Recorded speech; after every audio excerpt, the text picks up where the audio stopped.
What's going on, world? It's your boy Gemini Brown here, back with another episode of Nalo Kicking Knowledge. Today, we'll be taking a look at this week's forecast, seeing what the stars have in store for us. So, let's get into it. As always, shout out to all the Geminis celebrating birthdays this week.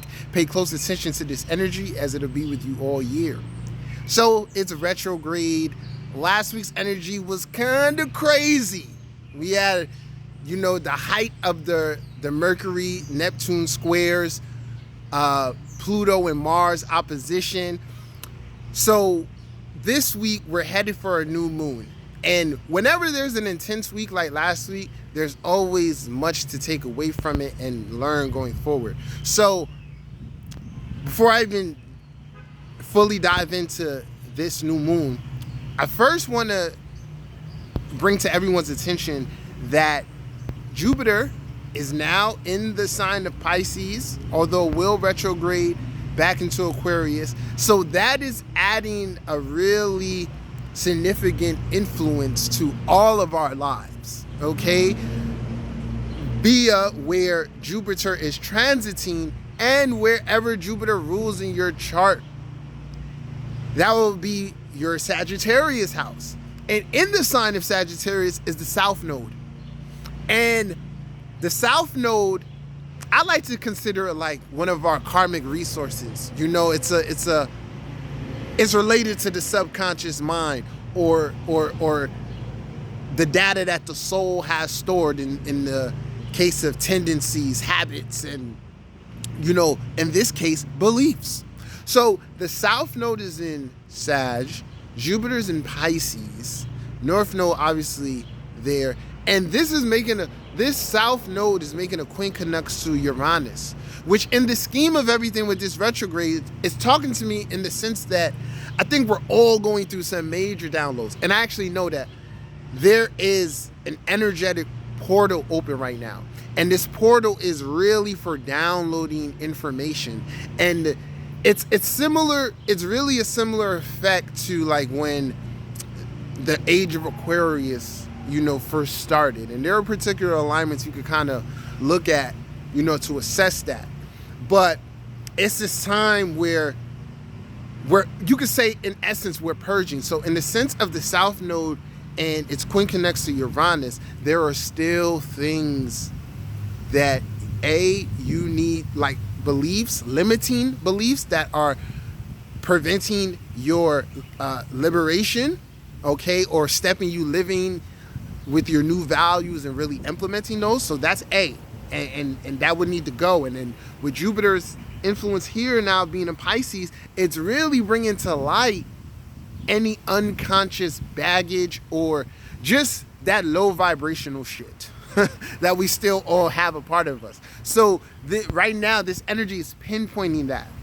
Two, for others, this download can become, and especially in the retrograde sense, and anyone who works with me, like in my classes and stuff, knows that I always say that don't throw away books, right? If you don't need to, because there will be things that you may read. You may be really interested in a book, get it, and then you don't connect with it at first. Put that book down, and then during retrogrades like these, you pick that same book up, and it's a whole nother world of information. And really, that just shows that there are particular times when you're just not ready for it's not even that you're not ready for it. You don't know what to do with the knowledge. So you can read something, but not be able to integrate it or understand what to do with it. This is the time where we really can be going back across old things we watch, old things we learn, and looking at it in a new perspective.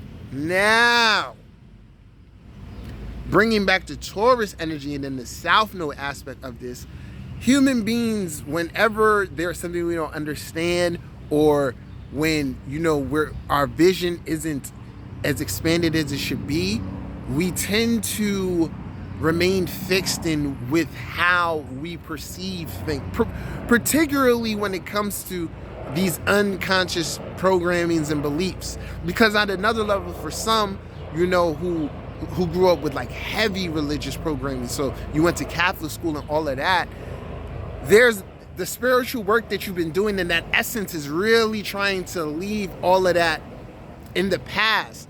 But if you are mindful enough, you will see where you are still attached to those thoughts or those perceptions, okay? There's a lot more I can say to this, but I'm not, because I don't want to get sidetracked, but I will say this. Anybody out there who watches the show Lucifer and comes on Netflix, comment and let me know how you feel about this new season. Even with that airing within these last 2 weeks speaks to this energy. Stories that have been told 1,000 times. But now the key here with the Uranus and Taurus is to look at it with a new perspective, and that North Node in Gemini. Look at it with a fresh set of eyes. Allow someone else to teach you from theirs, all right? Don't remain fixed in old unconscious beliefs that are actually just holding you back, all right? So you got the patterns, you got the actual things that we still aren't rid of, and then you have the mental spiritual part where you need to expand your vision and look at things in another way, all right? Big energy right now and going forward. So, on to this new moon. So we got a new moon occurring in the sign of Gemini. I'm really enjoying this Gemini season. You know, as someone with natal Gemini energy, particularly Mercury, with it being retrograde in my own sign is just really nice. It's really nice to be in your own energy for once and not just constantly changing. So, you know, I've had time to really sit with everything that I've gathered in my travels. You know what I'm saying? Whether it be this last year or the last 5 years. So really just kind of when my Mercury return, reviewing and reorganizing and all of that.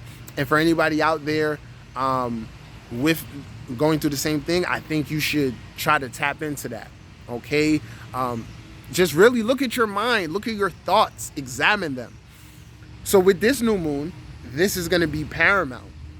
So new moons are a time of inviting new energy in, setting fresh intentions. And this is an eclipse, right? And it happens to be an annular eclipse. And this eclipse is going to be a little bit more potent than the full moon one, I believe, just off of positioning wise. And it's conjuncting the ruling planet. So communication is key. That's an understatement. So I'm telling you, in some way, whether you come outside and you talk directly to the stars, whether you write it down on paper, hang it up on your wall, your words have power now. Like a lot of power. And whether it be through talking about things, making more of an effort to communicate or learn more, you will really be able to expand and fulfill the goals you have set for this cycle. So if you're looking for some goals, you know, obviously with Gemini dealing with communication and schooling and learning, it's a great time to set those goals or any academic things or intellectual goals you may have. As simple as getting back to reading a book a month or something like that, right?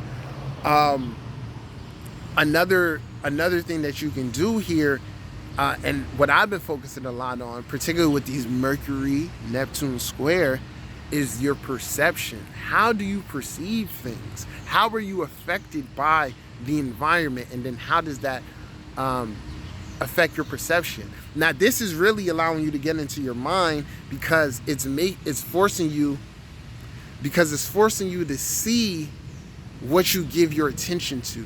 And wherever attention goes, energy flows.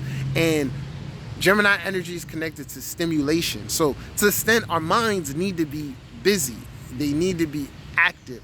But are you keeping them busy and active with the correct things? All right? So as far as observing and analyzing your thoughts and perceptions is a great time to. And then it's almost like a thing where it's like, especially when you're making goals, your level of enthusiasm towards the goal will determine how much you believe in it. Okay? So you really want to take some time to examine that.